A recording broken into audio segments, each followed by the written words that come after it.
Assalamualaikum warahmatullahi wabarakatuh. Sahabat Ababil, kalau pengen tahu Alik Ababil yang tadinya memang orang tahu di belakang layar, jadi nggak pernah tahu Alik Ababil itu yang mana. Alhamdulillah kali ini di channel saya mau menampilkan sosok profil saya, kesehariannya ya kayak gini nih. Kesehariannya ya garap menggarap. Ya kebetulan kalau lagu itu mungkin saya jarang untuk penyanyi lain bawa ya, karena orang rumah itu emang butuh lagu juga, karena memang saya bukan spesialisasi saya itu sebagai pencipta, jadi memang pemusik. Kalau bikin lagu itu ya mut-mutan gitu.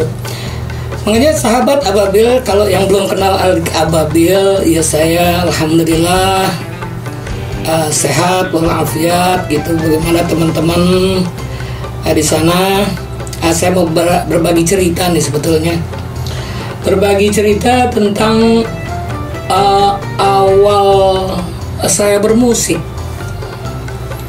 Cuman cukup lama juga gitu loh. Di tahun 76 lah saya mulai bermusik itu, dari panggung ke panggung, sampai ikut beberapa grup yang ada di Jakarta pada waktu itu. Ya alhamdulillah sampai saya di Jakarta Fair pada waktu itu. Di situ kayaknya ajang untuk pendatang baru generasi, khususnya pemusik gitu loh. Katanya kalau dari situ itu insya Allah katanya bisa lulus kalau memang mental kita bagus gitu. Ya alhamdulillah di tahun 78 saya ikut grup-grup yang ada di Jakarta Fair pada waktu itu, masih di Monas ya, masih ada Irtis juga tuh di Taman Ria Senayan. Ya alhamdulillah dengan berjalannya waktu, saya udah kesana kemari dan segala macamnya. Alhamdulillah saya di tahun 80 itu ketemu yang namanya Marakarma. Nah di sini Marakarma nih, alhamdulillah saya ngomong ngebla bla bla bla bla dengan beliau. Ya alhamdulillah disambut baik. Dia bilang ikut, mau nggak? Gitu. Oh bukan mau lagi sih, bilang memang pengen saya begitu gitu lah, intinya gitu. Nah akhirnya saya dicoba pada waktu itu dengan grup Madora, Muksin Sandora. Nah alhamdulillah saya di Madora juga dites juga, berikut Muksin juga ngetes saya juga. Kalau memang bagus saya ikut grup itu, tapi kalau nggak bagus ya habis acara itu mungkin saya udah di outin udah gitu. Alhamdulillah saya bisa menunjukkan kepada beliau itu, kepada teman-teman semua, karena grup Madora ini kan banyak pada waktu itu tahun 80-an itu banyak show-nya lah, boleh dikatakan mengiringi Muksin Alatas dan Mbak Titi Sandora. Nah selesai saya main itu alhamdulillah, yang saya tunggu jawaban yang baik itu, kabar baiknya alhamdulillah beliau itu bilang lulus lo sama gua, kata itu. Waduh saya seneng banget pada waktu itu kan gitu. Sampai akhirnya saya beberapa kali terus diajak oleh Madora. Pada waktu itu leadernya Marakarma, saya masih main rhythm gitu loh, karena memang Bang Marakarma itu butuh pemain rhythm, jadi saya main rhythm di sana. Walaupun saya pada waktu itu di panggung-panggung sudah main lead lah, main lead gitar gitu loh. Cuman ya ikut beliau karena saya ambil manfaatnya, sekalian mungkin saya belajar adaptasi di recording seperti apa gitu. Jadi dengan Marakarma itu dibawa recording, dibawa show dan segala macamnya. Alhamdulillah sampai ada nama Alik Ababil, boleh dikatakan seperti itu. Jadi saya beranggap tidak mungkin ada Alik Ababil kalau bukan karena Marakarma Intinya seperti itu. Alhamdulillah beliau menggembleng saya bla bla bla sampai di tahun 80-an juga itu rekaman lagu Jeki dengan Rita Sugiarto. Alhamdulillah sukses. Tapi pada waktu itu saya cuma masih boleh dibilang ya ikut-ikutan lah, diajak sama beliau gitu. Terus yang di album kedua di tahun 81 kalau nggak salah itu rekaman lagu Makan Hati lagu Mbak Rita itu. Ya alhamdulillah sukses itu. Jeki sukses, Makan Hati sukses gitu, alhamdulillah. Nah, dengan banyaknya show pada waktu itu ya alhamdulillah kita grup Jekta pada waktu itu solid banget gitu loh. Sampai ya terkesan banyak penggemar-penggemar dari Mbak Rita itu puas dengan penampilan kami di Jekta Group pada waktu itu. Nah di tahun 82 saya juga nggak ngerti Marakarma itu pada waktu itu hengkang di Jekta. Wallahu alam permasalahannya seperti apa.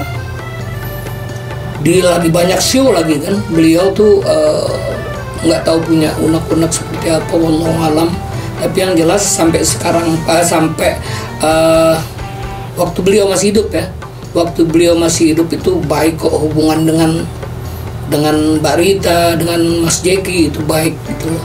Cuman pada waktu itu nggak tahu unek-unek apa gitu loh. Akhirnya beliau menyerahkan ke saya gitu loh untuk leader di Jekta gitu loh. Gua mau istirahat dulu, Lik, menurut Marakarma. Akhirnya ya karena amanah itu saya coba untuk sebagai leader dari grup gitu. Tapi pada waktu itu juga saya belum dikasih kepercayaan untuk untuk aransemen. Karena ya Mbak Rita atau Mas Jeki itu juga lebih condong ke Marakarma karena sukses 2 album itu. Pertama hengkang dari Soneta, Mbak Rita itu dibuatlah oleh Marakarma, yaitu salah satunya pertama album Jeki, dan yang kedua album Makan Hati. Alhamdulillah itu sukses gitu loh. Nah untuk album ketiganya saya udah, karena Bang Mara itu udah nggak sama saya gitu, nggak dengan Jekta lagi. Akhirnya saya didaulat sama Mbak Rita sama Mas Jeki agar album ketiga saya nggarap. Saya bilang, Mbak, kalau bisa sih yang lain aja lah, nggak usah saya gitu loh. Karena memang saya belum pede banget ditinggalin Marakarma itu. Saya belum 100% pede di recording gitu loh. Karena ya saya butuh masukan dari beliau, intinya kayak gitu. Tapi karena didaulat ya alhamdulillah saya coba dikasihlah satu lagu itu judulnya Jangan Rayu-Rayu. Tapi begitu saya garap malah suruh satu album. Nah itu di tahun 83 itu keluarlah album Jangan Rayu-Rayu. Jangan datang lagi. Ya itu salah satunya lagu Mbak Rita.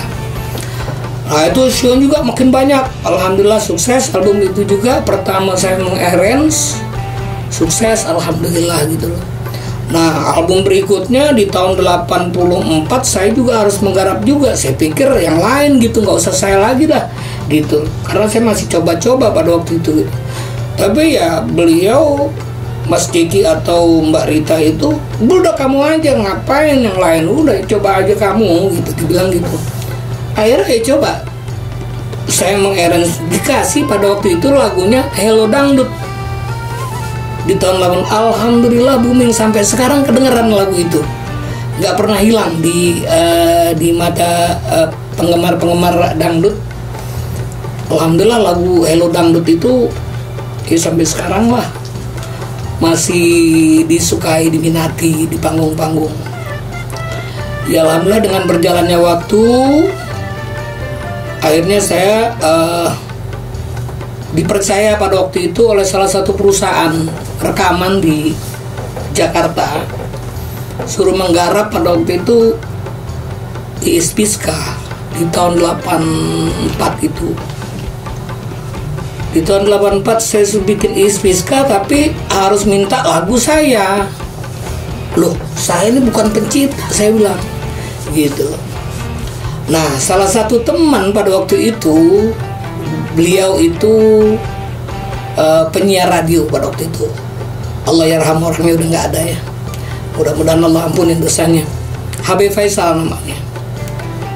Lek, coba lo bikin deh, ntar sama gue bantuin gitu loh. Iya, kalau bantuin boleh aja. Cong, panggilnya Acong-acong gitulah. Nah, akhirnya dia punya syair, bla. Wah. Terus kalau bisa lagunya dia contohin, tapi nggak jelas notnya. Malum dia emang nggak bisa nyanyi sebetulnya. Besuit aja pales, gimana nyanyi kan gitu. Nah, pada waktu itu dia nyodorin apa sih, boleh dibilang nah tapi nggak jelas, tapi saya baca gitu. Not itu saya baca, oh gini. Ya alhamdulillah saya bikin tuh notnya saya, terus liriknya beliau gitu loh. Lahirlah itu penyanyi baru itu Ispiska dengan lagu Nyatakanlah. Alhamdulillah sampai sekarang juga masih hit lah gitu. Oke sahabat Ababil, kalau bercerita tentang perjalanan karir dari tahun 76-an itulah ya, sampai sekarang ini ya alhamdulillah saya banyaklah menelurkan album-album gitu loh. Makanya di tahun 80 itu ya Mbak Rita alhamdulillah banyak sukses juga. Saya juga dengan boleh dikatakan tanggung jawab profesi lah pada waktu itu, karena saya pikir saya ini belum ada apa-apanya gitu. Tapi alhamdulillah 2 album itu sukses gitu loh. Sampai saya bikin lagu juga pertama dengan HB Faisal itu Nyatakanlah, sukses gitu. Nah, saya sempat hengkang dari Jekta di tahun 85. Di tahun 87-nya saya dipersil lagi untuk ke Jekta. Mbak Rita, Mas Jeki juga ya boleh bilang apa? Ya, coba kita gabung lagi lah gitu loh. Saya pikir saya memang selalu baik dengan beliau, jadi pada waktu itu memang saya pengen istirahat gitu. Ya alhamdulillah di tahun 87 itu saya suruh garap. Judul albumnya Zainal. Nah di situ ada Mati Lampu Sendiri, Sejuta Luka dan segala macamnya itu alhamdulillah sukses juga di album itu. Di tahun 80 memang banyak saya menggarap Mbak Rita Jekta ya, khususnya Jekta, grupnya Jekta, khususnya Mbak Rita sama Mas Jeki. 87 bikin Zainal, Mati Lampu. Tahun 89 ini saya bikin lagi, yaitu Abang Kemis. Nah itu Bang Romi dan segala macamnya, Kau Campakkan. Banyaklah lagu-lagu album Mbak Rita itu sukses saya buat, dan sampai sekarang banyak dibawakan walaupun memang bukan label intinya gitu. Pokoknya saya syukur, berterima kasih kepada Allah gitu, yang mana talenta yang diberikan kepada saya itu alhamdulillah bisa bermanfaat untuk khususnya diri saya, untuk teman-teman untuk artis ya, Mbak Rita khususnya, Mas Jeki itu banyak. Di tahun 80 saya menelurkan album. Oke sahabat Ababil, saya mau minum-minum dulu nih karena udah banyak ngomong dari tadi nih, udah gitu memang suara kayak gini gitu loh. Tapi pesan buat sahabat Ababil, subscribe-nya jangan lupa, like and share ya, itu penting banget gitu loh. Nah, insya Allah itu pahalanya gede banget gitu, walaupun memang cuman klik gitu aja. Jangan lupa ya sahabat, subscribe. Waduh, hampir kagok bilangnya subscribe gitu. Oke, ditunggu subscribe-nya, pencet-pencetnya ya. Oke, assalamualaikum.